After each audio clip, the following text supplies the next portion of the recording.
Voici la collation au four la plus délicieuse que vous n'aurez jamais mangée.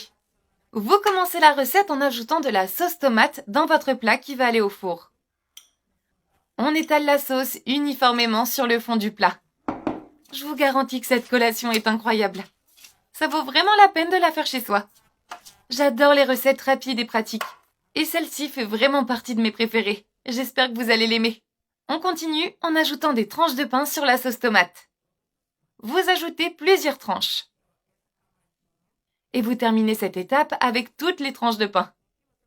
J'ai coupé des tranches de pain pour remplir tout mon plat. Voilà. Et si vous le souhaitez, vous pouvez ajouter des tranches de pain sans croûte. Ensuite, vous ajoutez de la mayonnaise. Pour la quantité, c'est vous qui décidez. Et on étale la mayonnaise uniformément sur le pain pour que notre collation ne devienne pas sèche et reste bien crémeuse et pleine de saveurs. Si vous préférez, vous pouvez aussi ajouter du fromage à la crème ou tout autre fromage crémeux.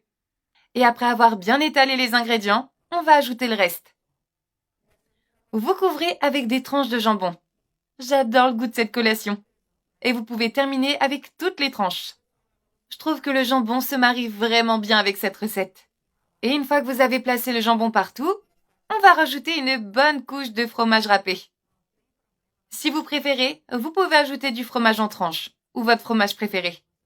Ce sera parfait dans tous les cas. Et on étale un peu partout. Et sur le fromage, vous ajoutez des tranches de tomates. Si vous trouvez ça plus simple, utilisez des tomates cerises. J'adore le goût de ces tomates-là. Et sur les tomates, vous ajoutez une bonne quantité de sel pour l'assaisonnement. Mais n'en rajoutez pas trop non plus. Mettez seulement ce qu'il faut. Et si vous préférez, vous pouvez ajouter aussi d'autres épices. Je trouve qu'assaisonner avec de l'origan va bien rehausser le tout. On répète cette étape jusqu'à ce que notre plat soit rempli. Et je rajoute des tranches de pain. Voilà, j'ai répété la même étape partout. Je vais ajouter quand même un peu de sel. Et je termine vraiment avec l'origan. J'adore l'origan. Maintenant, on fait cuire au four à 180 degrés pendant 20 minutes. Tada! Notre collation est finie. Alors, est-ce qu'on y goûte? Je vous garantis que si vous faites cette recette à la maison, vous allez l'adorer. Vous serez vraiment surpris par le résultat. Alors, est-ce qu'on y goûte? J'adore faire cette collation lorsque j'organise un pique-nique. Elle est vraiment parfaite pour les sorties extérieures. Allez, servez-la avec un bon jus bien frais.